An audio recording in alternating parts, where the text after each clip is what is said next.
Good morning. Good morning, everyone. My name is Christopher Sands, and I'm professor and director of the Center for Canadian Studies here at Johns Hopkins University's NITSA School of Advanced International Studies, SAIS, as is affectionately known, far and wide. I'm really pleased today to be able to have a terrific panel. I said to them when we were organizing it, I was really hoping to avoid a worthwhile initiative from Canada as the billing for this, but Canada is actually doing some very worthwhile things, interesting things, addressing the digital economy and its threats and challenges for both regulators trying to regulate the space, citizens, but most importantly in their current context, elections, because Canada, as many of you will know, has an election coming up on the 21st of October.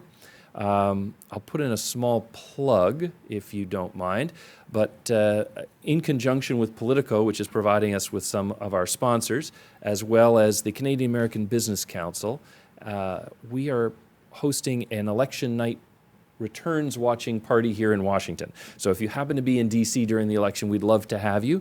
Details will be forthcoming, but if you aren't on our regular mailing list, you just saw this on Eventbrite or something, let me know and I'd be happy to add you to that list. Should be fun.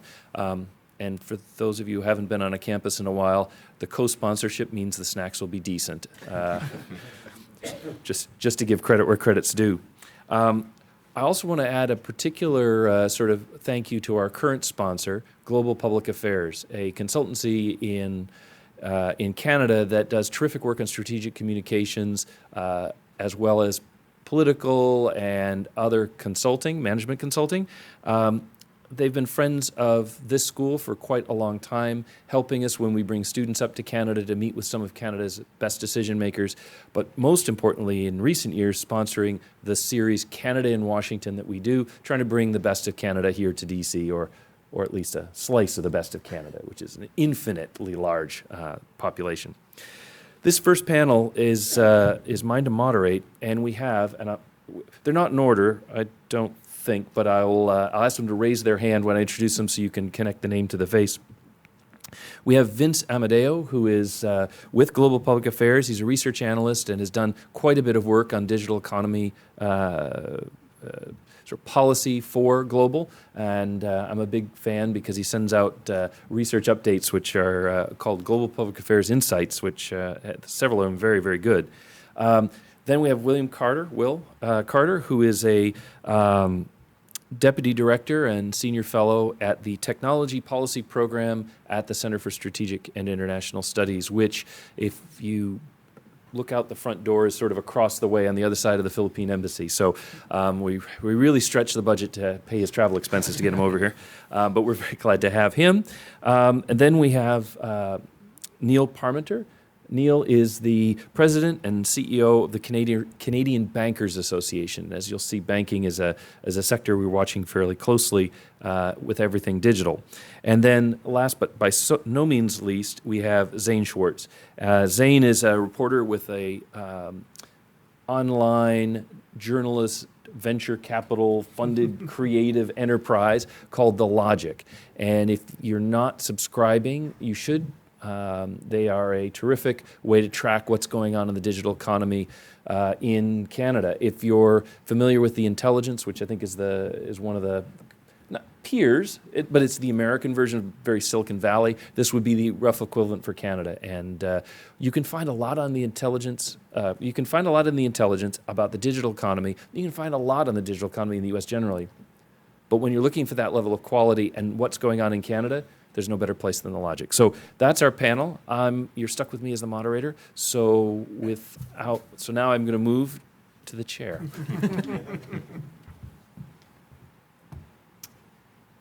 All right. So we wanted this to be a discussion that would have a little more fluidity than we often have at academic conferences. So I wanted to just steer a few questions to all of you and give you a chance to. Just talk a little bit about today's topic. I'm going to start with Vince. One of the things that got us to having this conversation is Canada's new digital charter. You've written a lot about it. Can you tell us a little bit about what's in it and how it might affect business? Yeah, no, happy to. digital charter was released in late May of this year, 2019. It's the result of just over a year of consultation with the private sector, different government entities, kind of led through Minister Baines in Canada, who is responsible for this portfolio. The digital charter is mostly right now a set of ideas as to where the government will look to put legislation and where their focus is in terms of regulating the digital space moving forward.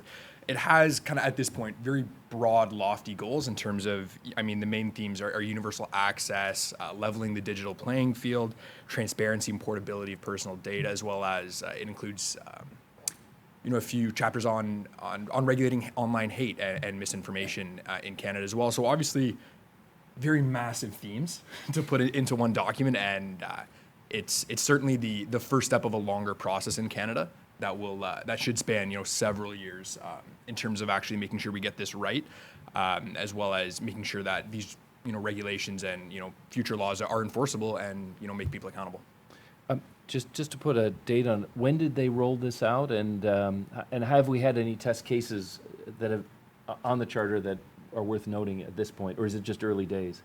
Yeah, it's early days. So May this year, late May, 2019. Obviously, with the election set for October, they didn't sit over the summer, so it hasn't really been debated. It was more of a, if we kind of renew our mandate, this is where we will look to build regulation around, and this is where our focus will be. Mm-hmm. I think all major parties will look to do something in this space. This just gives us the best insight to what the Prime Minister's team, if reelected, what they would do and what they would focus on. Excellent. Thank you very much. Will, at CSIS, you co-authored a paper, I think back in June, that looked at sort of the global governance challenges. And I know this has been on the G7 agenda. There's been a lot of discussion about it in the G20. Can you tell us a little bit how do you think one other thing. I know your paper actually laid out principles for good governance in this area. So maybe to focus on those, what do you think is really needed? And to the extent you've had a chance to take a look, what do you think of how Canada started? Sure. So our paper was really focused on data governance, and in particular, giving us a new paradigm to think about data governance that goes beyond traditional GDPR privacy concepts.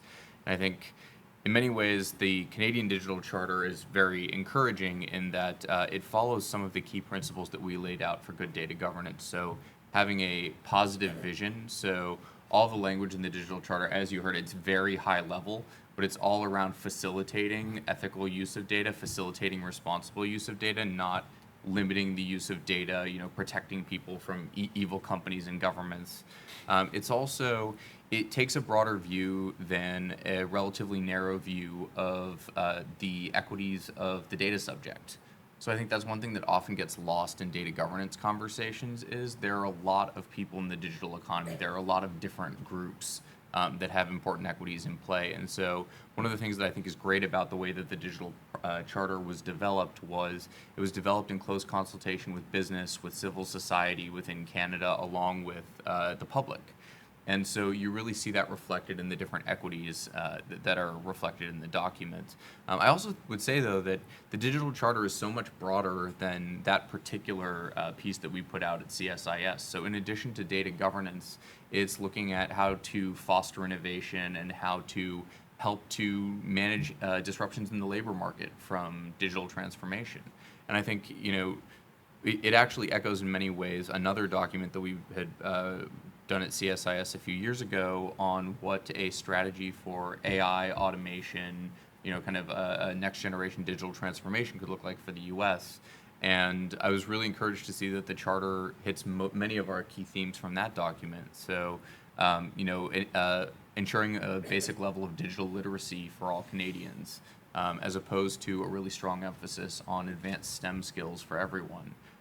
Things like ensuring that you're facilitating partnerships, both international and domestic, that can facilitate greater innovation, a focus on mobility, a focus on finding meaningful ways for government to support innovation from the academic sector all the way to applications and businesses.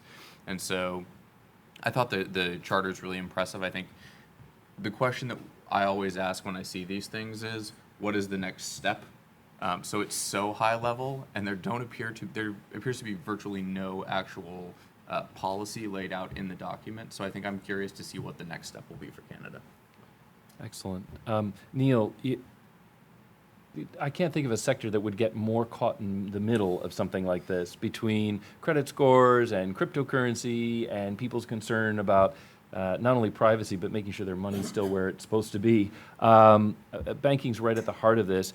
From the Canadian banking sector's perspective, or and if you can speak more broadly to Canadian finance generally, what's your read of this charter? Is it the right direction? Is it maybe too constrictive? How would you view it? Yeah, so I'd sort of echo the sentiments that were just discussed, which is that it's encouraging and critical. I think if we're going to have a digital economy and an innovation economy, we need to take a holistic look at these issues and not sort of a checklist side by side. And that's typically, if I'm speaking among friends, often the way governments do approach things is they tend to sort of say, this is a cybersecurity issue, this is a privacy issue. This is a fair and open access issue. And at the end of the day, you can't really do that if we're going to talk about themes like we're talking about today. So we're really actually encouraged that, that while, yes, it's very high level, and in essence, they've released 10 principles at this point, we need to start the conversation at some point. And so you can sit back and say, I want government to fix it, or I want someone to take care of this. Or as an industry like the one I represent, you can say, look, we do have a lot of history, a lot of capability and expertise in terms of ensuring Canadians can trust that their financial institution is going to keep their information safe and secure. We have expertise we can share.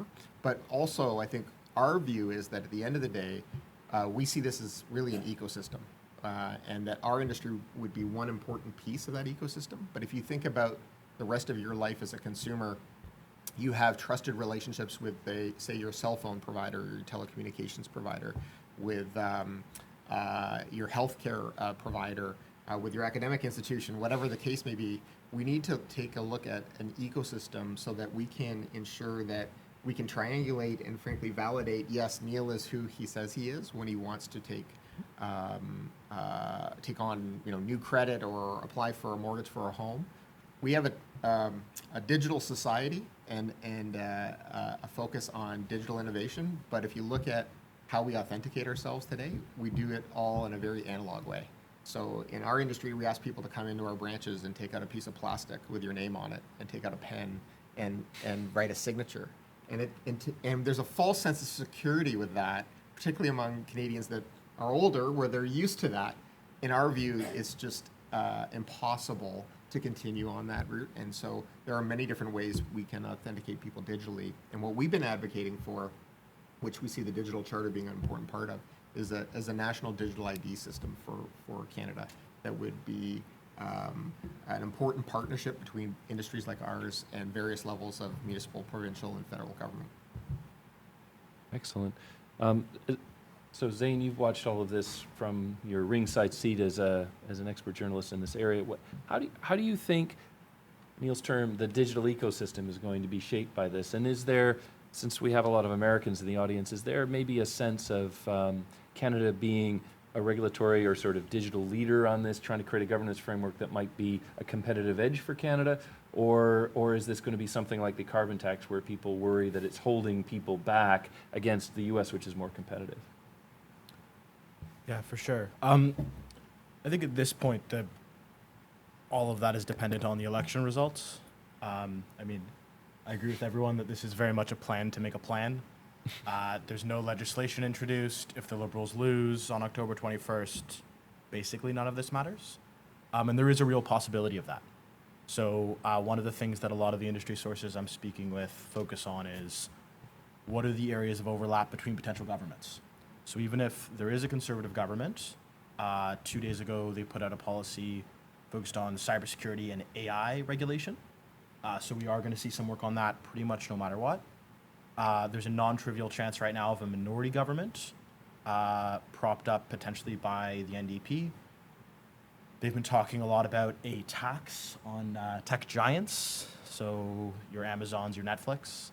That wouldn't necessarily make it into the coalition, wouldn't necessarily become legislation, but there's a big degree of flux right now. But regardless of what happens in the election, a lot of these issues have already been taken up by Canada's regulators in a way that's going to affect industry no matter what. So just yesterday, the Office of the Superintendent of Financial Institutions, I don't have to tell you, Neil, announced a crackdown on certain aspects of the banking sector. I spoke with the competition commissioner about 2 weeks ago. He's very interested in big tech enforcement. He's very interested in working with the Department of Justice and the FTC here, going after some of the practices around alleged abuse of market dominance by tech giants. And Canada's privacy commissioner has been beating this drum for about 2 years, and he's got quite a bit of his term left. He really wants federal political parties and wide swaths of Canadian society to be required to do more on AI. To do more on privacy in the digital realm. So you've got sort of three of Canada's, I mean, they're not comparatively powerful regulators who are beating this drum no matter what. And you have an election where this is an issue, but it really does depend. Like there's overlap on cybersecurity and AI, but the Conservatives do not, for example, talk as much about misinformation or hate speech online. That is something that would definitely depend on the election outcome. And put you on the spot a little bit. How tech literate would you judge Canadian politicians to be? I mean, I can certainly say in the U.S. there are some highs and lows, but what would you say on average? So Canada hosted the International Grand Committee, which was Canada, the UK, 11 other parliaments, and it was supposed to be an attempt to grill the biggest tech CEOs in the world. So Mark Zuckerberg didn't want to show up. No one actually came. It wasn't quite as bad as some of the U.S. Senate hearings, but there were some odd questions. I mean, I think that's also why the work with industry becomes so important, because sometimes there is sort of that lack of literacy. And on a more granular level, two of the biggest leaders of that, there's a real chance they're going to lose their seats. So it really does depend what happens the next month. Wow. Yeah. Which leads me back to you, Vince. I mean, so we know we've got a promise here, or at least a potential. So can you look into your crystal ball? I mean, what's likely to happen? Assuming the government's returned, how would it proceed? And if there is a change, how high up is this going to be on the agenda of whoever takes over? Yeah, that's quite a bit to unpack. First off, just to kind of build off what Zane was mentioning, this is being kind of carried out now in different aspects of government, with specifically in the Competition Bureau, with the appointment of Canada's first Chief Digital Enforcement Officer. So you will start to see that, similar to what's happened in Europe and the US to a degree, that microscope on big tech and the ethical use of data, stuff like that. If we're looking at how this gets picked up after the election, I think it really depends. I think from what Minister Baines has said, I mean, what was the most shocking to me was in terms of when he announced, he said, we've lost trust. How do we build that trust back? And I think that's something that should concern, anyone who would form government in Canada. If citizens feel that they can't trust the government to protect their data online, they can't trust anybody, that's, really bad for the market. It's bad for everybody. So there will be kind of nuanced approach. So between the Liberals and Conservatives, how it shakes out in the end will be different. Historically, and from what has been said to date, the Conservatives would still like to take a more hands-off approach, but I think we've gone past self-regulation at this point. I think something does have to happen either way. And let me push you on something that I always think the U.S. has a sort of competitive federalism. A lot of times the states and the federal government are racing in an area where they see a chance to make a popular policy decision or what have you, or respond to people's fears.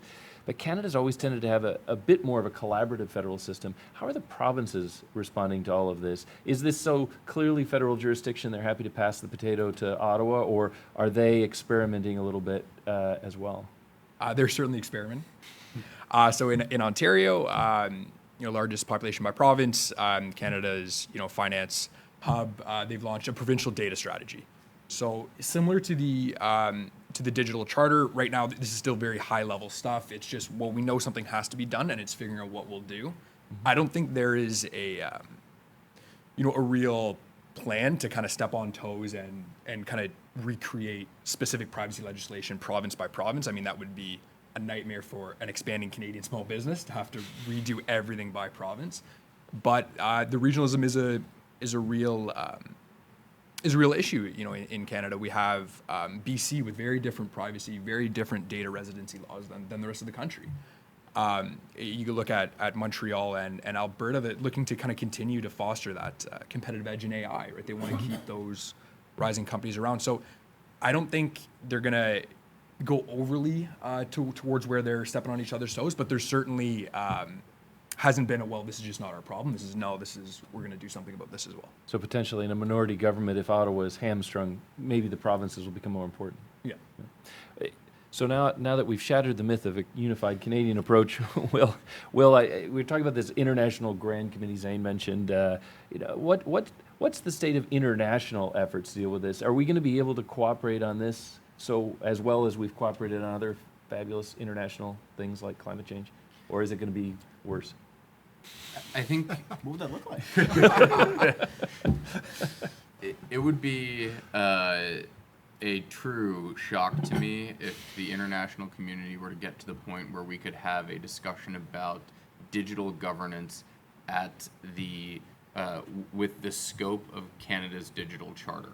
The reality is that the way that the international system is set up, we have to look at things on a much more granular level and by each sub-issue. And so I think it's hard to say, you know, can Canada collaborate in the international space or participate in international governance on all of the things in the digital charter, because, you know, we have some issues like hate speech and malicious content where something is clearly going to happen. Then we have other areas, you know, facilitating innovation through human capital development, where I don't see a lot of international action happening. And so you kind of have a wide spectrum here. I think Canada certainly has an opportunity to weigh in on some of these issues, and I think Canada punches above its weight in some key categories. So, for example, in artificial intelligence, Canada punches significantly above its weight on the technical research side, on the application development side, and certainly on the governance side, and really is a voice that is listened to kind of out of proportion with its size in the global economy. Similarly, on digital governance, I think Canada is in an interesting position because Canada is currently positioned somewhere between the EU and the US models, to the extent that the US has a model that you could articulate. And I think there's an opportunity for Canada to offer a middle path that might bring both sides closer to consensus around data governance. That said, these are some of the toughest issues that we have in international governance today. They have significant national security implications. They have very significant economic implications, and particularly implications for the competitiveness of international businesses. And then they have significant social implications. And I think one of the challenges that we are trying to deal with at the international level, but truthfully, I think even domestically within the U.S. and I know within Canada as well, is there are cultural and historical forces that have shaped the way that people think about technology. And we've just reached the point where the existing vestigial governance models are no longer adequate. But everyone has a different vision for where they want this to go. And so I'm a little bit pessimistic about short-term international progress on some of the key issues here, because I think, truthfully, countries like the US and Canada are going to have to are going to have to build some consensus domestically, establish a cohesive and firm national position on these issues before we can really get people to a position where they're willing to advocate for their key equities and make concessions at the international level. Mm-hmm. Yeah, thanks very much for that. I was going to follow up. There are always these talk shops like G7 and G20, but what do you think about the role that groups like the OECD, in terms of doing policy comparative work, or groups with business people in them, like the World Economic Forum? How do those kind of groups maybe help or foster some convergence on this internationally? So both the OECD and the WEF have played a really significant role in a lot of these issues, and I think actually in some ways they are the only plausible forum for some of the kind of early policy development work to be done. So you take AI governance, for example. The OECD not only moved first among the major international organizations on AI governance, but it was one of the few organizations where they allowed the wonks to wonk. And what we've actually seen is the OECD came out with their AI principles, and then in June in Osaka in Japan, having gone to Japan for the digital ministerial, everyone was hoping to make progress on data governance. And that ended up being really, really hard. But there were these OECD AI principles, and everyone was like, these we can kind of get behind. Obviously, they had to be rebranded because some G20 members, China, are not OECD members, and therefore would not endorse anything under that brand. But they were literally copied verbatim and are now the G20 AI governance principles. But I think that's really a path that I expect us to see more. Part of it is we'll be moving from coalitions of the willing and coalitions of the like-minded to broad adoption of principles, as opposed to trying to get these big consensus, grand vision, international agreements from scratch.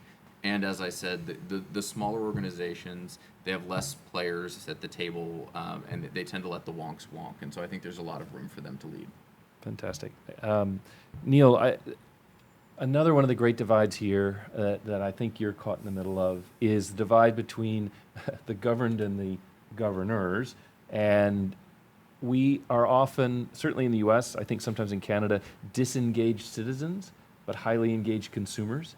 And I wonder, being caught in the middle, government wants you to do this, what are you hearing back from consumers? Are you the bad guy imposing rules and making their lives miserable? Do they see you as needing to do more than just the government minimum? What's the consumer appetite for your sector leading or other business sectors leading on this, or they prefer the government does that? So I would say, back to that issue of trust, is that, and all the survey data, our own survey and several third parties, shows that Canadians place a high degree of trust in their financial institutions. So that's something the industry is always very conscious of, particularly in the sort of the digital space. At times, there are tests to that imposed by government that, to your point, do put banks in the middle. So a U.S. example is when FATCA was introduced, and FATCA, for those that don't know, was an IRS initiative to try to find U.S. citizens living elsewhere in the globe, ensure that they were paying their fair share of taxes.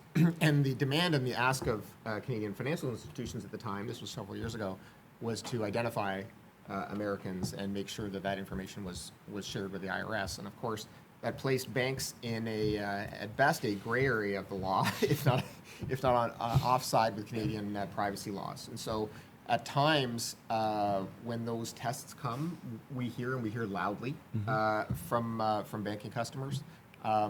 Another area would be requests for data. So last fall, there was an issue with Statistics Canada, which had asked banks to share financial data of Canadians so that data could be analyzed for research purposes. And that resulted in a very high-profile a test case that was played out both in the media and the government had several hearings, including I had to go appear at that. So that issue at the end was resolved, but it really highlights that whenever consumers fear that the lines, wherever those lines are, and they're certainly largely in people's minds, they're in our collective minds as opposed to prescriptive pieces of legislation. You can instantly get some blowback. Well, and that makes me think so much policy change is driven by disasters. Your sector has always been subject to hacking. I think even back to the War Games era when Matthew Broderick was in the movie, looked like he's 12, still does. But I wonder if you could talk a little bit about, do you feel that people are welcoming this because it's better to be prepared? Canadians do like to be prepared, or are we waiting for the next big hack that takes a Canadian bank to the cleaners, and then there's a crisis, and then everybody demands action beyond what's been done so far. Yeah. So the good news is we haven't had that kind of incident in Canada where funds have disappeared. It's happened in other jurisdictions around the world, and it's certainly the number one worry of every one of my board members and every one of the bank CEOs. I think what's really encouraging and beyond the principles we're talking about today is there's a new Canadian Centre for Cybersecurity. There is tremendous cooperation now between our intelligence service in Canada, law enforcement, as I said, big industries like ours in terms of information sharing. And what's been really challenging throughout the years as someone who's been there for 25 years is that banks are conservative and they're often worried about things like contagion and information getting out about Bank A or Bank B. And so when there have been incidents in the past, it's been challenging at times to get people to share safely. Hey, we're seeing this over here at this bank. You might be experiencing something similar. Look out for this kind of intrusion. I would say over the last 10 years, enormous progress has been made. And with the launch of the Canadian Centre for Cybersecurity last year, I think we've actually broken the back of that. And some of the arguments you would have heard previously, which is, lawyers saying, well, we're worried about class action lawsuits and all these sorts of things. I think Canada truly is a world leader in taking that issue seriously and putting together the requisite component parts of the ecosystem to combating that.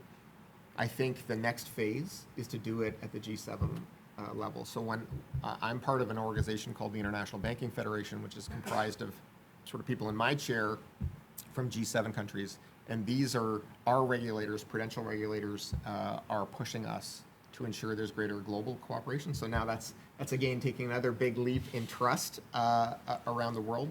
But as a proud Canadian, I think that Canada actually has a pretty strong case to be made that we truly are global leaders in this space, and a lot of countries can learn from Canada's experience about, again, all rooted in tremendous cooperation between industry and government. Mm-hmm.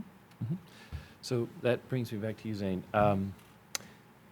I know the U.S. is the U.S., of course. Are there any ideas, though, that we've come up with or that are being put forward by, say, tech firms here in the U.S. that you think might be adaptable, of value to Canada as they move forward? I mean, or are we just going to get all our great ideas from Canada as usual? All great ideas from Canada. Next question.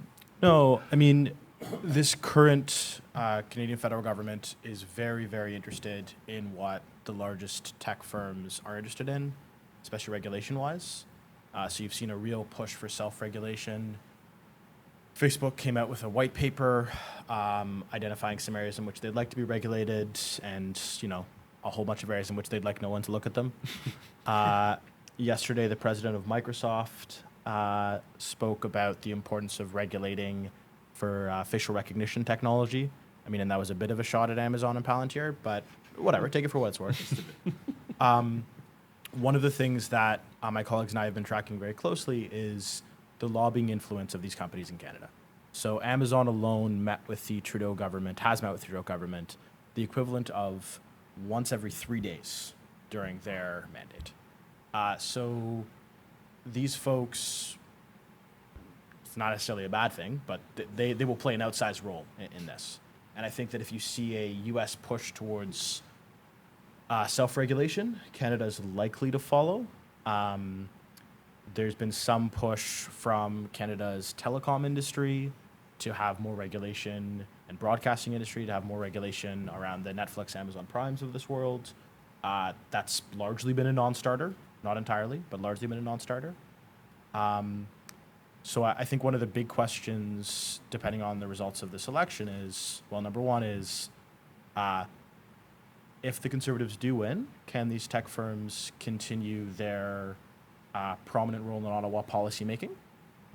If the Liberals win, what will that mean in terms of a lot of these issues, like the digital charter, to plan to make a plan? When we get down to the brass tacks, what will these things actually look like? And I think you have Canadian groups that are forming to try to combat that. You have the Council of Canadian Innovators, who was initially very happy about the digital charter, but I've been speaking with them in recent months, and they're happy with it if anything actually ever happens. So that'll be a big question as well. You do have a booming Canadian domestic tech industry.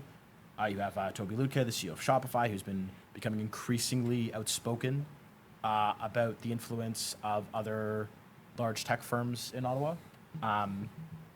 He would like to have more influence, wouldn't we all? But yeah, so I think that's an open question for sure. Well, I'm going to push you on maybe one particular thing. The U.S. We all seem to be uniting against China and the tech firms these days. I don't know what that says about our desire to have a big enemy, but both Republicans and Democrats have put out the use in the United States of antitrust legislation to try to break up what they see to be the sort of market dominance of some of these firms. Canada, historically, by contrast, has favored maintaining semi-oligopolies, the five big banks or other groupings, letting a little bit of competition, but being a little bit more tolerant of the dominance of a few firms in sectors. Do you think Canada would jump on an antitrust bandwagon, play wait and see, prefer a different path entirely to dealing with these companies? Yeah, it's a great question. I mean, Canada's open to oligopolies when they're Canadian oligopolies. Right. Good point. Is the simple answer. And Neil, feel free to jump in, tell me I'm wrong at any point. No, but I mean, where you have seen pushback against tech, it does largely come from established Canadian industries objecting. So the three largest telecoms have been very vocal about their frustration around the lack of a company like Netflix having to produce Canadian content or having to pay sales tax on most jurisdictions, which creates a lot of, it creates a competitive advantage for them. The second part of that is Canada has a new competition commissioner. Matthew Boswell has been in place for about 5 months. I spoke with him a couple of times now. He's very, very eager to work with the U.S. He's very, very eager to focus on tech. He's received one mandate letter from Minister Baines at this point. It's just focused on tech regulation. Like, this is the number one issue for him. Whether we'll see the kind of aggressive antitrust enforcement like you're seeing in the U.S. around Google, we'll see. We'll see. He doesn't really have the manpower to do it, but I think he wants to. So we'll see. Yeah. Interesting. So at this point, I want to open it up to all of you in the audience, and we have a microphone at the back. If you want to stand up and ask your question there, it'll go out into our recording. If you don't, I know some students are shy, I will just repeat whatever you say. How's that? Sort of ventriloquism. So if you want to make me say something silly for a great YouTube clip, this is your chance. But if anybody has a question, feel free.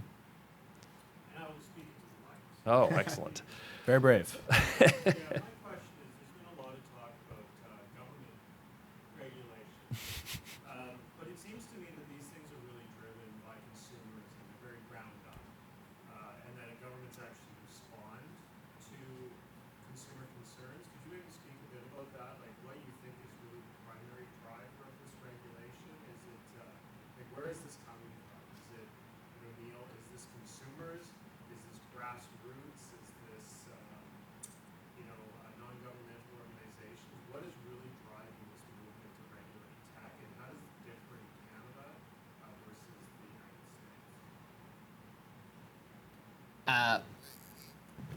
States? If I heard the question correctly, I think what you're focused more on is on regulation of big tech as opposed to, say, my industry. Is that? I think to a degree. I mean, it's also how privacy gets handled Yeah. and how data is handled. So I think, big tech often is the delivery mechanism Yep. for that.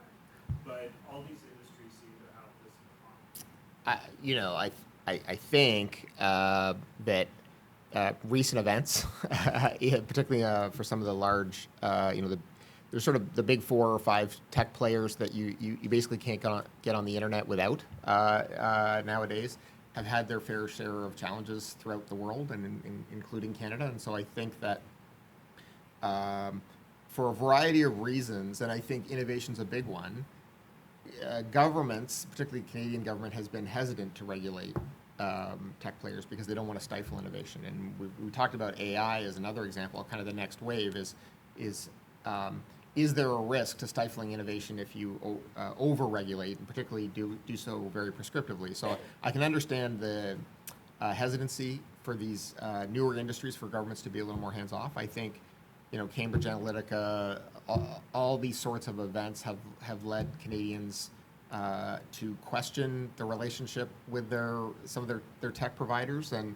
I think it's long been established throughout the world that not many consumers read the terms of agreement that they have with their social media provider or their tech provider, and I think now those things are being tested, and they're being tested particularly here in the U.S. I know there's everyone in Canada is watching with great interest what the Justice Department is going to do, and so I think that's been fueling a lot of that angst among people that for the first time, although they might have been using some of these services for 10, 15 years now, they are legitimately asking questions as to who owns my data, who owns information about me, and what are my rights. Yeah, well, You were asking about where the kind of impetus for a lot of this tech governance push has come from, and I would say I take a very cynical view, having spent a lot of time talking to policymakers who, have just realized, oh, there's tech out there, and I can, pass popular policies that will crack down on them. I think actually in a lot of cases, a lot of this is coming from within government and from government stakeholders who feel that their equities are compromised. So, for example, I think a lot of the concerns around tech have to do with the distribution of tax revenues from online services, and that's governments want more money. A lot of it has to do with the fact that changes in technology, and particularly the architecture of where data lives in the internet and how it's protected, have made it really hard to do law enforcement, which government views as one of its key functions: public safety, public stability. I think a lot of it has to do with the desire to foster competitive domestic businesses, but they're struggling to compete against established international players that are always going to have, bigger budgets and kind of advantages of scale. And so when you actually look at the claims that are made, about the public's desire for privacy, all of the data seems to suggest that is just not the case. So I used to be an economist in a previous life, and I always go back to something from my econ classes, a concept called revealed preference. So there's what you say you want, and then there's what your behavior reveals you actually were, kind of optimizing for. So people say they want privacy, but then they sign away their data without even reading the terms of service, because what they really want is the service facilitated by the data. And when you look at why many countries that have passed new privacy laws or restrictions on certain technologies have failed to enforce those laws, it's often because truly enforcing those laws, for example, around encryption or around international data transfers, would mean that their citizens would lose access to Netflix or Google or WhatsApp. And the citizens are clearly saying to their governments, what I care about more is WhatsApp. Do I care about enforcement of your law, or do I care about WhatsApp? I care about WhatsApp. And so I just take a very cynical view. I think policymakers, for sometimes very legitimate reasons, like we want to be able to enforce the laws. We want to be able to protect the public from murderers, and tech has implications for that. But they're being driven by internal forces. And I think a lot of times they bolt on the justification of consumer outrage, and they go out of their way to foster that consumer outrage to justify the policies that they're pursuing. Just to make things a bit more fun, I'm not sure there's really any evidence to support that, to be honest. So on the consumer level, I think in Canada you have seen hundreds of thousands of people write in to protect net neutrality. Now, I don't think the Trudeau government was ever going to undermine net neutrality, but God knows these people wanted the Trudeau government to know that that was an issue. I also think that another major factor here is some of it's consumer-based. You have seen, and maybe there's a news report, and then a regulator will launch an investigation into, let's say, the collection of data by telecoms, and then that trickles up into legislation. But I think the bigger factors are companies who are concerned about market share. So to use the telecom industry again, my outlet reported on Canada has 3 telecoms. Basically, that's it. We got a bunch of documents about how Google is interested in coming to Canada to launch the same type of Google Fi service that they have. So telecoms go into overdrive perfectly reasonably to protect their market share. And there's all kinds of push for new regulations to try to block that type of thing because of that. Similarly, you have Amazon and Apple getting into the fintech space. There's a desire, especially for companies within a country that have largely enjoyed a certain amount of regulatory protection, to safeguard that. I mean, the reason India is cracking down on Walmart and Amazon doesn't have to do with a consumer desire. It has to do with protecting a domestic retail industry. They don't want that to be completely carved out. And I think that, especially the farther you get from the US, these companies are very powerful, but they don't necessarily have the deep roots or the connections in other countries' regulatory landscapes to deal. Like so far, Google's winning a fight against telecoms, which have been in the country for 200 years. We'll see. But Excellent. Other questions? Sir?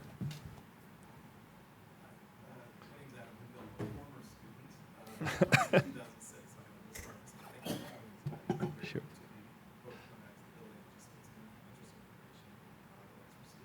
I had a question. The digital charter sounds interesting, particularly even though it's high level, it's just the notion of breaking down the silos and really getting up to sort of thinking about people-centered technical trade or technical innovation. But I had a question more specifically about privacy. I know this summer the Office of the Privacy Commissioner comments on sort of third-party processing agreement in particular. And so I wondered both sort of where the status is of that, where it might be going, and where it would be going in the context of both the USMCA and the elections in October. Yeah, I'll take that one. I mean, our privacy commissioner is sort of a fascinating player in all of this.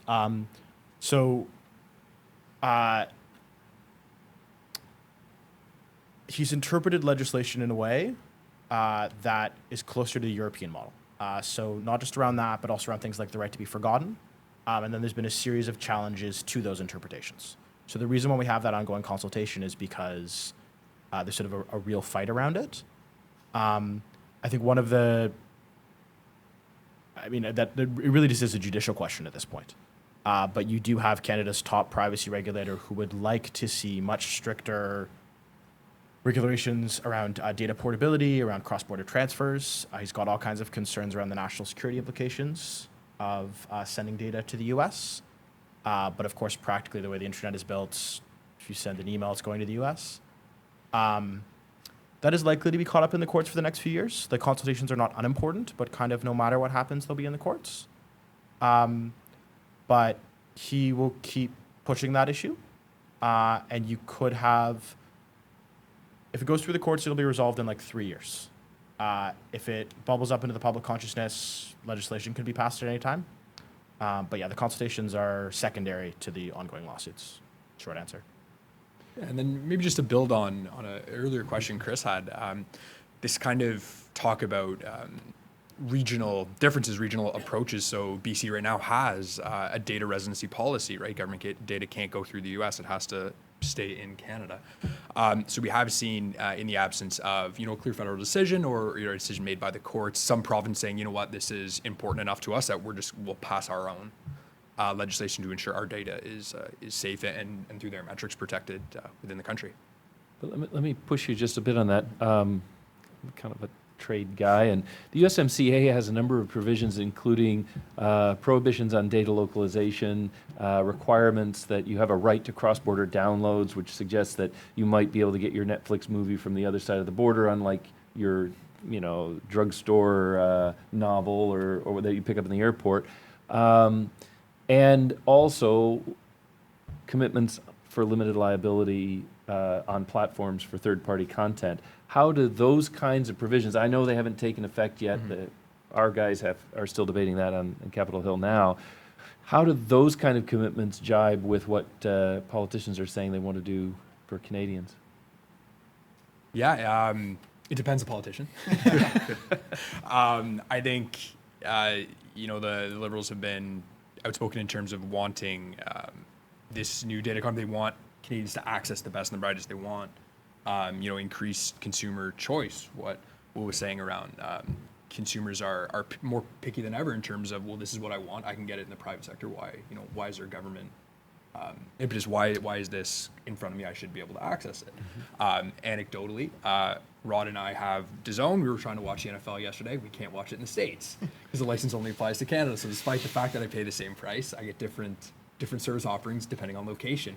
So I really think it depends the politician, and we will see in terms of kind of post-ratification adjustments around what kind of has worked, what hasn't. How do we kind of reformulate and make sure that in practice is what they were envisioning when they signed it.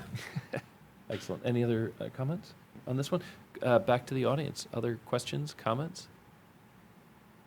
Yeah, hi, Chris, and thanks again for the panel. Actually, just maybe I could pose this to probably mainly Zane, but in Canada, it seems like the digital charter was almost like a last-minute decision that they needed to make before the election. We got to get something announced. As much as Canada, for the past 4 years and even before that, was trying to attract a lot of the big tech companies to come to Canada.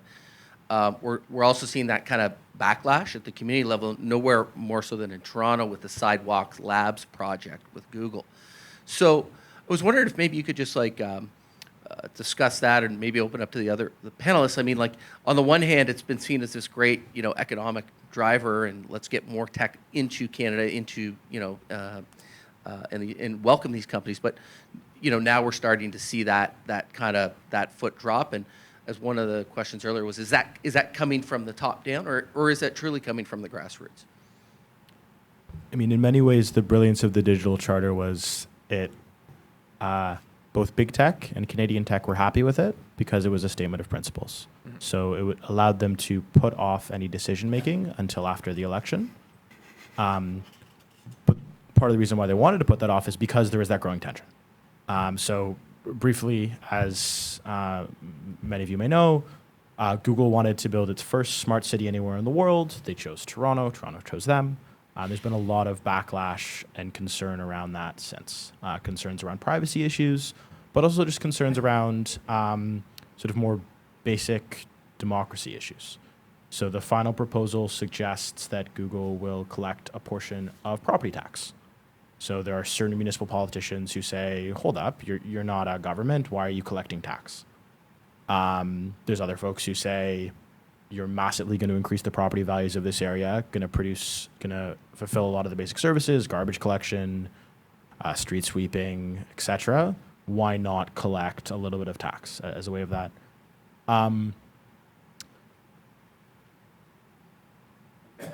That project has a very similar deadline to the Ontario election. So the federal election. The federal election is October 21st. October 31st is the date when Sidewalk Labs in Waterfront Toronto, which is the government agency they're negotiating with, need to either say we've reached a deal or pull out. Politicians are trying to stay away from it for the most part, I think because there's been a backlash, but there's also been huge support. There are many, many people who are very excited about it. The public position, the government agency has said, we're open to it, but we're going to give you a lot less land than you want. And Dan Doctoroff, who's the head of Sidewalk Labs, has said, no, we want the full 191 acres, I think it is. But yeah, I think that's certainly a potential election issue and something that a new government will have to deal with no matter what. But I don't know. I'd be very interested in what others think of the project. Yeah, I mean, from a local perspective in Toronto, to build off what Zane said, very, very polarizing, and opinions are passionate on either side. Politicians are still maybe feeling it out, dancing around where they should go in. There have been some outspoken against it on Toronto City Council, but the mayor has been relatively supportive of the entire process, kind of waving it as a success for the city of Toronto to partner with such a big global leader company like Sidewalk Labs. And then you have on the flip side, so members within his own council kind of express concerns. You also have Premier Ford then mention he's not sure about it. So it is coming up, and as kind of this election takes forward, we will hear more opinions on it. I think it now remains something that people are quite passionate about without fully understanding the entirety and then the complexity of the issue. So as it gets closer to that end of October end date, I think you'll see a lot more attention paid on a lot more specific focus at, well, I like this aspect specifically. This is problematic, and some back and forth on that front. Maybe not weighing in quite as much on the specific project, which I haven't tracked as closely, but I think that it sounds like it's reflecting a broader tension, which is I don't think people know what they think of the idea of smart cities yet. So to some people, smart cities is the path to the Star Trek world where you say what you want and the machine literally makes it appear in front of you. And to some people, it's Minority Report. And there's not a lot of middle ground. I put that somewhat on the Hollywood folks. It makes for a better story if technology makes everything better or everything terrible. But I think that that's a genuine tension that is happening around the world when it comes to smart cities. But I think one interesting question, more from a policy and kind of implementation perspective, is there are two broad approaches being taken to smart cities. So one is what I call the more Chinese model, where China has approached smart cities as something that you build from scratch as a kind of integrated service package. Whereas some of the cities in the US that have done smart cities project, it's basically an iterative process where you introduce individual intelligentized services and sensor packages and things in different parts of the city. Often it starts from very, very local scales, a few blocks, and then expands out. And often you're starting with one very targeted thing. So for example, city bikes is kind of an intelligentized city service that's become very popular. And I think there's the question of which of these models will end up predominating globally. In some ways, I think there are advantages to the iterative model because it lets people just have the piece, like one small piece, it's not too scary, and you realize you like it, and then you start to think maybe I want something else. But I think there are also, advantages, putting that skeptical hat back on for policymakers, the integrated services model, and particularly a model which creates a lot of data that is owned by government, municipal and larger governments, is really appealing. And so I think it will be interesting to see how smart cities continue to evolve more broadly. Just to build on that quickly, some of the technologies that are most controversial in Sidewalk Labs already exist in cities across Canada and the US, and very successfully. So probably the cleanest example is smart traffic lights. So they're public-private partnerships between cities and companies usually. Companies come in, they make traffic more efficient, which helps people get to work on time. Cities are very happy about it, and they get paid a service fee. They, use cameras to look at traffic flows so they know when you need a longer green light. Like, it's not actually that complex. But there are companies that do it really, really well. And there are some folks have privacy concerns around the cameras, but generally speaking, I think they're in 30, maybe 31 municipalities in Canada right now, like very popular. And you're seeing that backlash in Toronto because it's integrated, because it's alongside 30 other services, because there's a concern about a panopticon. But there's potential there. I'm going to push a little bit on that if I can. So the digital charter talks about privacy and the importance of that, but I think one thing that people are worried about, and maybe it's just the nature of Washington, we always follow the money here. One of the commitments we've heard from politicians, including the charter, is providing access to public data. And particularly as you bring in AI to crunch the numbers and use the data, to what extent is there concern in Canada, or perhaps there isn't, I don't know, regarding the giveaway of public data to companies that then mine it, make money that the taxpayer doesn't see any of, nor does the government necessarily, especially if your principle is to make this data available publicly. Anyone?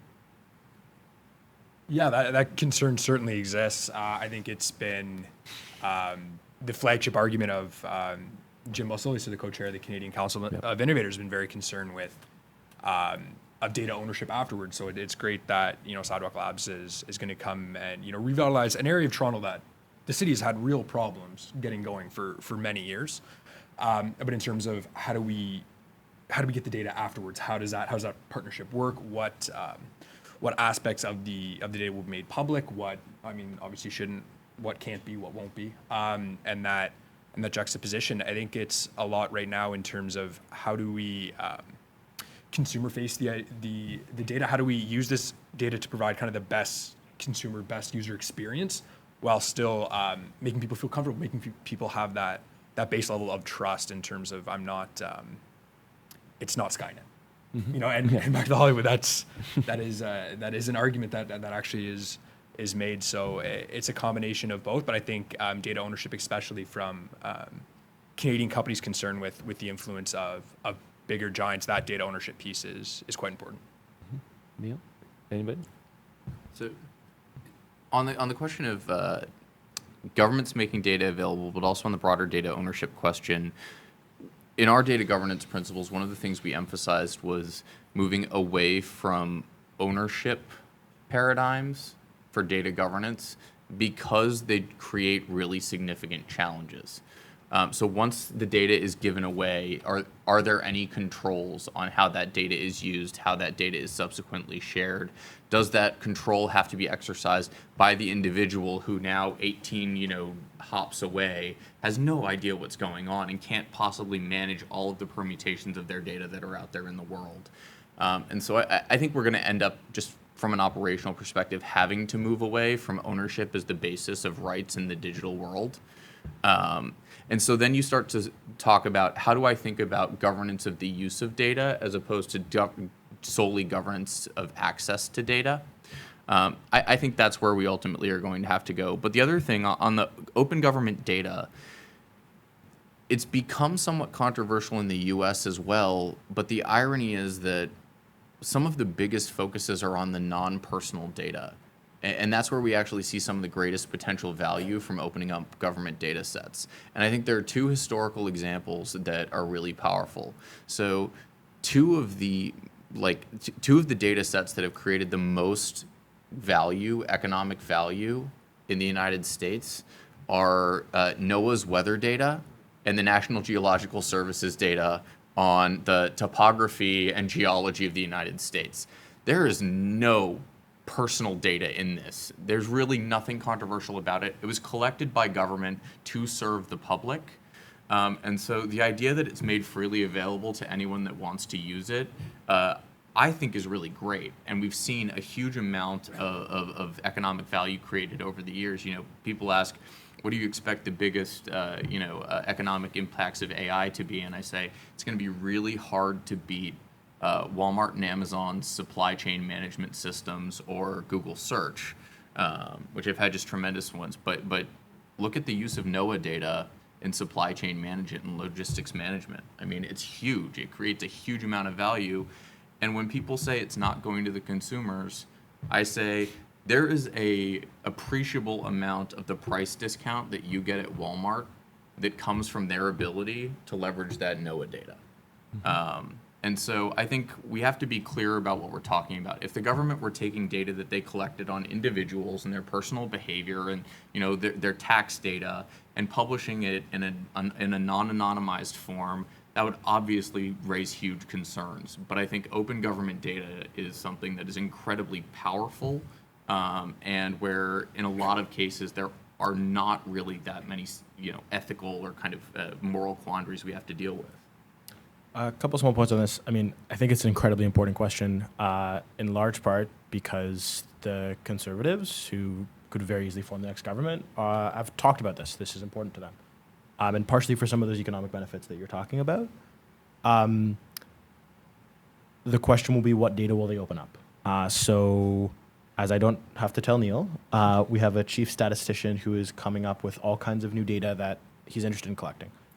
And that could put Statistics Canada on a bit of a collision course with a variety of different industries. So to give you maybe the two quick examples, one, Canada released for the first time usage rates of cannabis across the country, and the way that they measured that was by analyzing sewage water. So they did it at a very high level, right? And they did it for, regardless of why they did it. They did it at a high level, like you cannot identify anyone. But that data does exist somewhere in a more granular way. They're also doing a lot of additional data collection around disease incidence rates, partially because of the rise of the anti-vaccination movement. Again, like as a government, personally, I'm comfortable with them trying to figure out what parts of Canada maybe need more healthcare or certain vaccinations. But again, those are perhaps examples of things like banking data, which can be very, very personal. I mean, to be fair, I don't think anyone specifically said they want to open that kind of thing up, but I think the point I'm just trying to make is we have these two tensions. We have a potential government which wants to open up this data, and we have a statistical collection agency which is collecting more and more personal data to try and inform policy, like, you know, working directly with Health Canada to try and make people more healthy. But these potential side effects of that could be a bit more Skynetty. I like that as an adjective.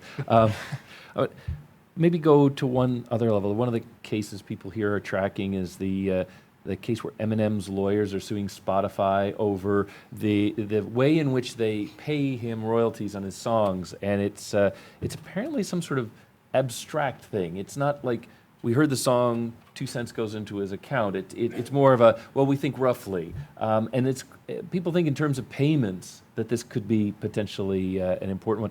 I wonder if you could talk a little bit about people's ability to get paid for data and for cultural content, because that's one of the areas Canada and the US have clashed before. Canadians trying to foster a local culture, Americans trying to commodify culture in all of its forms. And so, thank you, Disney. But I thought I would ask you a little bit about how these cultural issues and the issues of getting paid interact with some of what the digital charter provides. Yeah, I'm certainly no expert on. I'm an Eminem fan, but no expert on the current one. I do know this. Spotify uses that algorithm. It's interesting. It's moving forward. It looks in terms of can use algorithms to better guess kind of human behavior than actually tracking one play equals 2 cents. Can we assume if over a vast amount of users, this many people approximately listen to Eminem a day and go from there. It's certainly gonna influence the way we move forward. I don't know that the digital charter's gotten that granular in terms of how we move forward on that from a policy perspective. But certainly, I mean, as you mentioned, the past tensions with the Canadian independent Canadian music, Canadian artists, and how do we kind of protect Canadian content, which is what Zane mentioned in terms of some of the competitive advantages of potentially Netflix have. So it will be certainly something to watch. I don't know that there's a path forward, a concrete plan in place yet to speak to. The closest thing I can think of is the Globe and Mail. Just going to assume everyone's Canadian. And the Canadian Broadcasting Corporation have asked the federal government to make Google show them basically the back end of their search results, which speaks to sort of, I think, the same opacity issue. Mm-hmm. So if you're Eminem, you say, why are my checks so low? I'm Eminem, I'm amazing. If you're the Globe and Mail, you say, why am I losing so much money? I'm Canada's newspaper of record. So this is just a request. Like, I honestly have no insight into the federal government's willingness to do these things, but these are two of Canada's most powerful media companies. And I think what they're trying to leverage is the same amount of data that these large tech firms have about people that they feel are primarily their consumers. So if someone goes to Google and types in Globe and Mail, report on business, their argument is that person's looking for us. We should have access to that information. Why can you sell ads against that, but we can't? And I think you're seeing a bit of a growing movement around that, but it's fairly nascent. That's part of another review that's happening. So Canada's currently rewriting its Telecommunications, Broadcasting, and Radio Communications Acts. and we're going to get a report on that in January 2020. So whoever wins can deal with that. I think one long-term trend, not specifically on the case of M&M, which, truthfully, they'll figure it out.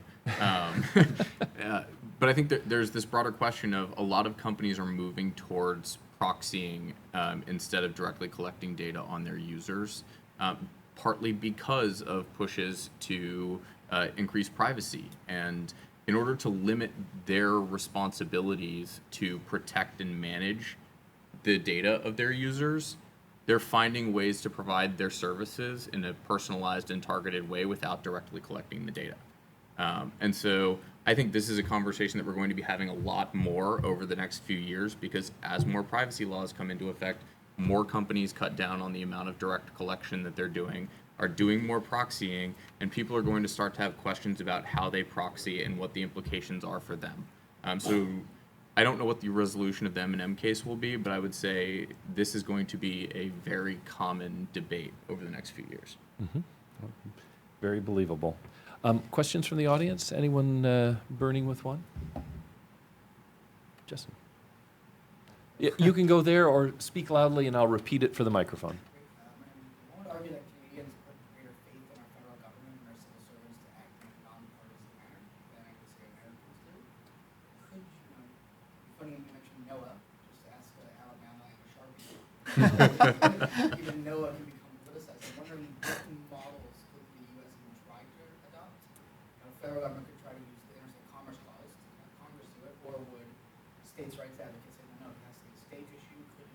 Could a similar model even be replicated in the U.S. So, and so for those of you who are watching the video, the question is really, is there a, given Canada's respect for civil servants, the less politicized civil service, not the swamp in Ottawa, maybe the muskeg, but not the swamp,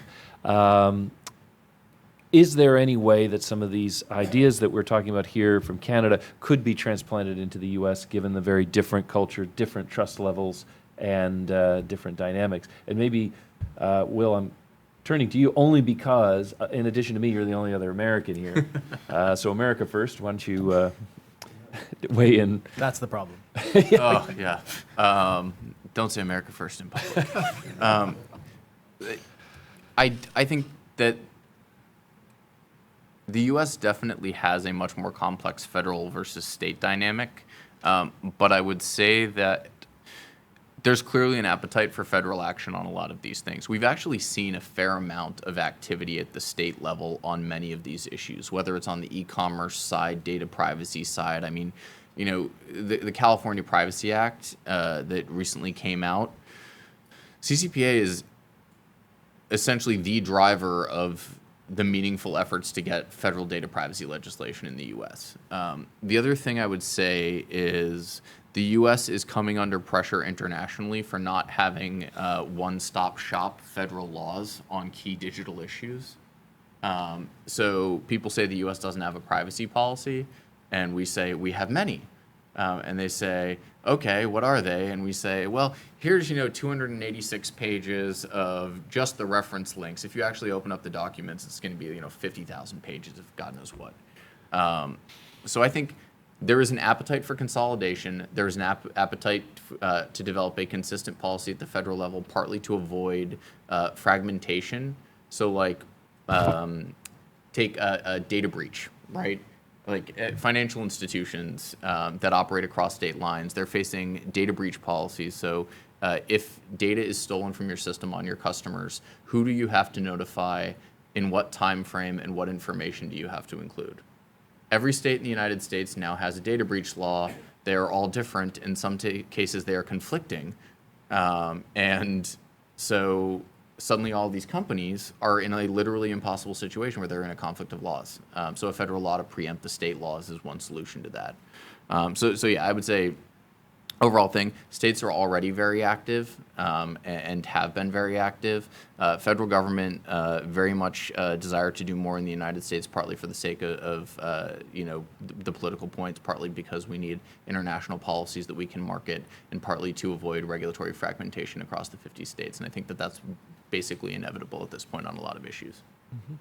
So, as a Canadian, I'll build on that and be careful. But as a guest here in Washington and someone who lived in the U.S. for 3 years, studied U.S. politics for many years, and lived here in the United States at an interesting time in U.S. financial and political history from 2007 to 2010. So, for industries like mine, that was a particularly interesting time. I think layered on top of that, one of the challenges is in this area, people are craving some degree of simplicity, right? So while it's a plan for a plan, people can look at the 10-part plan of a digital charter and kind of get their head around what's going to be in and not, and then, the proof's going to be in the pudding. The challenge often, with respect, with this political system is that it's death by amendment, right? And so if you look at, and I just mentioned 2007, 2010, so financial system crisis in the United States. Out of that comes the Dodd-Frank bill, which is tens of thousands of pages long. And again, in its genesis, legislation that is trying to ensure that the United States never faces a financial crisis like that again, ever, and really targeted ideally at the too big to fail and moral, big moral issues. What ends up happening is in order to make that sausage in the factory, amendments get added, including things like regulating the cost of interchange when you swipe your debit or credit card. Now, how that has anything to do with what caused the financial crisis in the United States during that era is beyond me. But what ends up happening is you get this. In order to get the legislation moved forward, you have to compromise, and add, and before you know it, you've inserted enormous complexity at a time when you're trying to drive some degree of simplicity. So I think, with respect, I think that's going to be one of the biggest challenges in this space for this country. You see the National Defense Authorization Acts are basically the only legislation that passes in the U.S. anymore. So defense authorizations somehow have literally every other piece of policy Congress was debating in that section tacked onto it. Jason? Just to add to this, tying it back slightly to the Sidewalk Labs. So my name is Jason Migrish. I'm with Global Public Affairs. I have a background as a trade negotiator. This discussion sounds a lot like trade negotiation. It starts out as a very simple thing, it becomes increasingly complex as you trade, and then at the end you get the people who are sort of technically minded tend to support the outcomes, and those who may not take such a technical approach to the issue become more suspicious of it. And then that kind of goes off on its own tangents. And I feel like the Sidewalk Labs is a bit like this, and the regulation of data and tech is a similar sort of dynamic, which is, so there was this piece in this magazine in Toronto Life, and in it there were the pros and cons. And if you look at the pro side, it's very much out of sort of the tech playbook. It also reminds me of the energy sector and a few other areas where it's industries that are driven largely by engineers, accountants, lawyers, people with sort of technical training, and the sort of advocacy is being directed towards the establishment. People like, people who are sort of well established and prosperous within the community. And then you look at the people who are not as sort of technologically orientated. Sometimes it's counselors, it could be artists, it could be other types of things. And then they tend to resist this. And I think this is a problem that tech has, is it doesn't have a good ability to talk to broad populations, and it doesn't do itself much of a favor because it really isolates a lot of people who may not be familiar with the content. My question is, with regards to all this regulation and sort of these policies to ensure that companies use data properly, how effective do you think this is? Because I look at things like even just like the anti-spam legislation in Canada, it strikes me that companies many at least, are ignoring it because they think they're either not going to get caught, or if they do get caught, it's worth paying the penalty. So maybe could you just offer some thoughts on that one? And that was a question that if you were watching on the video, you wouldn't have caught all of that, but there were quite a couple of good pieces in there, one of which I'll paraphrase as kind of the difficulty of tech people who often will look and say, yeah, that makes sense to me, to be influencers of the general public, which kind of, if they don't understand, would prefer to sort of be wary and suspicious. So how do you manage that dialogue? And then the second question, has government earned the trust by being effective in little things like anti-spam or other measures they've taken that will sustain them to making more ambitious decisions on the basis of the charter? Anyone on either of those? Well, I'll jump in a little bit. I think you've hit the nail on the head to a certain degree. When we work, banks partner with fintech and big tech is increasingly, and part of the journey we've had with them is helping them to try to overcome some of those obstacles. So I've been in meetings where people are talking about things like the cloud and moving services to the cloud, which if you're sort of a digital native, seems quite intuitive, right? Like, I get it. There's a digital cloud. It's not a server bank. Okay, understood. But they face questions, and I can see the look of exasperation on the executives' faces from these tech companies when they're asked questions like this.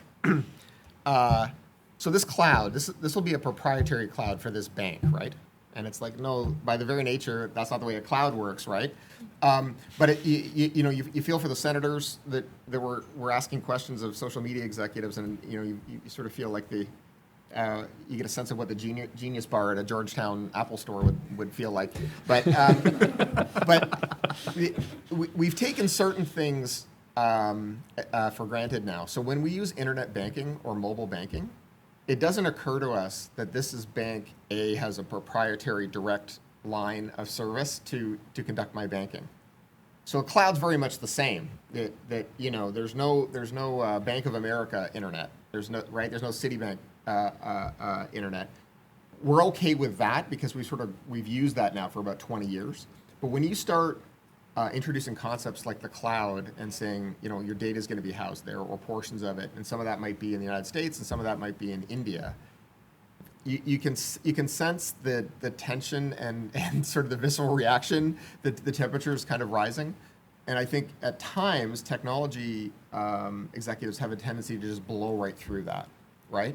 And I think later they end up really facing lots of resistance. So what we're trying to do more and more on sort of these newer concepts is to avoid kind of the Terminator kind of interpretations, is say, how you frame these things is just as important as the concept. And I think at times that can be applied somewhat inconsistently. I would say there's a question of how much people actually want to know. And one thing, I think we need a cadre of really technically savvy policymakers who can focus a lot of their attention on technology. If you visit the Hill for 5 minutes, I think you quickly give up hope that we'll get to the point where all of our political leaders will be technically knowledgeable enough to make intelligent decisions about technology policy. But I think we do need that cadre. But then the question is, how do you communicate the reasons why these policies make sense to the public, who are never going to be at the point where, like, even to the extent that Facebook is actually somewhat transparent about the way that they manage their back end for certain things, people don't want to try to understand it, and they probably never will.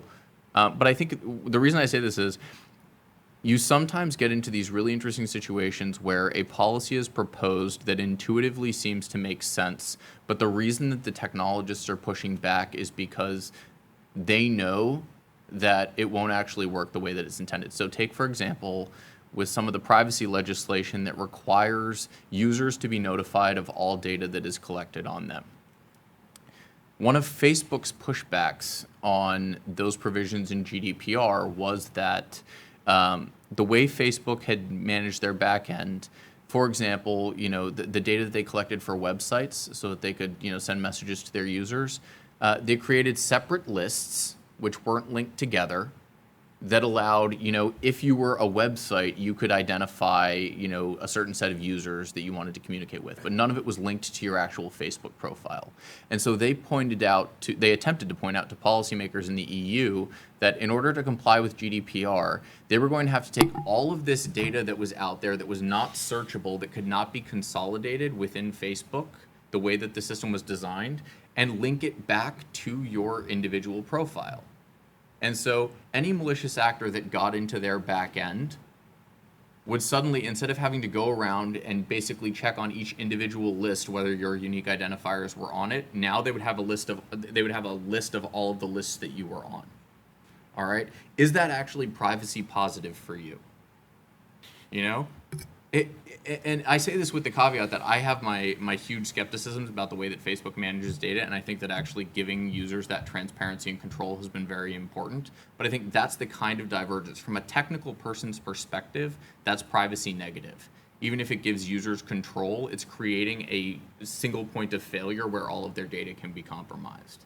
And so there's always going to be that kind of difference in both the way that technical people look at some of these questions, but also the things that seem intuitively to make sense might require a great degree of technical sophistication to understand their challenges. Just briefly, I mean, the concern about framing all of this technocratically is that it's no longer the way that big tech frames it, and it's really no longer the way that policymakers frame it. Policymakers don't need to understand Facebook's backend to have concerns around facial recognition. They don't even really need to understand how facial recognition works. As tech becomes increasingly powerful and plays a larger role in society, it runs up against a lot of basics. So last week, California passed a law that would classify app-based workers like Uber drivers as employees. Uber says we won't abide by that. That has very little to do with tech, right? It has to do with industrial policy. It has to do with labor relations. And both the Wall Street Journal's editorial board and the Financial Times editorial board come out against that.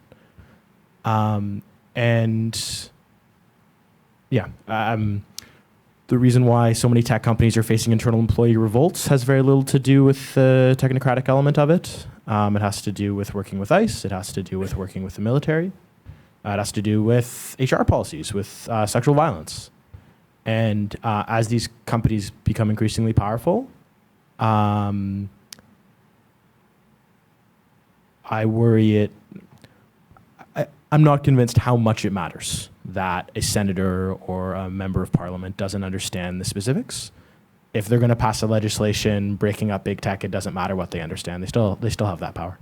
But it matters if you want the policy to be a good policy, and it depends a lot on the issue. If Elizabeth Warren wins and breaks up Google, I think Google will care very little how many of her staffers understand how the search works. That's true, but if we say whoever wins should make the best policy about big tech and about competition in technology, having some understanding of how the businesses work and how the technology works is very important to identifying what is actually the best policy for consumers and the economy and the public. The debate is so far past that, right? Like the debate in the OECD it's between India and Brazil and the US, and India doesn't have technocratic concerns. India has national security concerns. They want to have a functioning economy. They're pushing back against Amazon and Walmart. It has nothing to do with a differing opinion between two junior staffers over how to define, I don't know, search dominance. But anyway.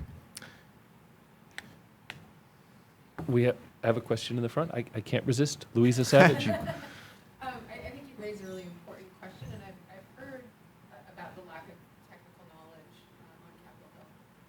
I've heard different proposals to remedy this. One of them was setting up a series of, they did this in the healthcare sphere in the past, a series of basically funded fellowships to send technologists to go and work on critical House and Senate committees. And I wonder what you've seen elsewhere that has worked in this regard, because regardless of whether the questions are technocratic or national security, this is still a problem that needs to be addressed going forward. I mean, we have a print newspaper at Politico because there are literally senators who only they don't even go online, let alone understand subtleties of what you're discussing. So I'm just curious, what solutions have other countries done that or other governments anywhere that might help address this? And for those of you who are watching this video, the question relates to tech fellows working with Congress. This is a model we've seen in other sectors, healthcare and so on, where you bring experts into the congressional offices to help bridge the tech divide. A little more effective than bring your grandchildren to work day, but panel, what do you think? I think from a Canadian perspective right now, we're seeing the private sector actually beginning to take a leadership role in terms of educating members of the government. So from digital modernization to cloud first policy towards cloud native, it's in these companies' best interest to have an educated person to have a discussion with. If you can't really talk about the benefits of a smart cloud policy if they don't understand cloud. So right, you have to build that foundation. So I think in Canada now we're seeing a realization to push from the private sector that it's in their best interest to help speed up this learning curve, to help policymakers better understand this, and then for them it has the added benefit to once they understand it, they can move forward with a procurement process or with a policy decision. The United Kingdom has invested quite a bit on the public service side of training both political staffers at the same time that they're training public servants. Canada has adopted, so the Canada School of Public Service has adopted the UK model. It's similar. They're bringing in experts. They're holding special classes. They realize it's a real issue. Estonia is always good, but it's hard to scale. But. There are these fellowships. There are many of them, and they've been I think they've been pretty effective. One thing I would add to what I said a minute ago is we shouldn't be trying to educate the politicians. I think their depth of knowledge on any of the issues that they cover is relatively limited. What matters is that they're well staffed. The staff's the ones who can dive into these issues and come up with policy ideas. And so giving them access to staff that actually have some credible capability. Agree on the UK model as well has been somewhat effective. Other countries are also developing ministries of science and technology or dedicated ministries or agencies dedicated to specific tech policy issues, and then providing pretty significant access to the technical experts within those ministries and agencies for their political leadership. That's another piece that I think has a lot of value and is something that we're trying to do in the U.S. And then finally, I would say, for a lot of the executive branch agencies, one of the big things that progress has been made on in recent years is creating job categories for people with technical expertise, creating opportunities for them to earn competitive salaries to what they would earn in the private sector, creating retention incentives and opportunities for them to re-enter government after spending time in the private sector.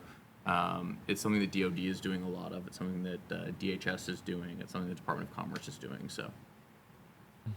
One last thing very briefly. This is only 6 months old, but Canada, in an attempt to bring in smart tech talent, has negotiated a détente with its biggest union so that people can come in at a higher salary level. One of the biggest problems for bringing technically literate people is if you've got 5 years of experience, you don't want to start at the bottom of a classification scale and work your way up the union. So the deal is that these people will leave, but they'll come in for 2, 3, 5 years, and you can attract better people if you pay them more money. I mean, it's 6 months old. We'll see if it works. Mm-hmm. Well, there was a brief discussion of being privacy positive, a phrase I quite like. I'm break positive. So we've come to the end of time. I hope you'll join me in thanking them for an absolutely fantastic panel. Thank you.